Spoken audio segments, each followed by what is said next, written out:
Bagaimana pandangan Ustadz Khalid ketika kita berurusan dengan saudara-saudara kita yang biasanya kebanyakan dari kalangan Nasrani, ya, kami melakukan dialog, bahkan kami sampai melakukan debat.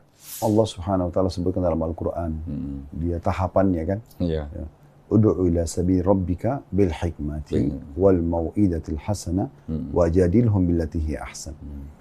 Ulama yang saya tahu sebatas ilmu kami adalah memang ini tahapannya.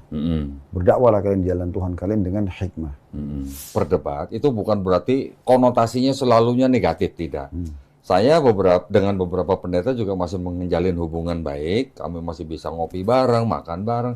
Apalagi Nabi SAW mengatakan balighu anni walau ayat, sampaikan dariku walaupun sebuah ayat. Artinya yang sudah kalian kuasai, sampaikan.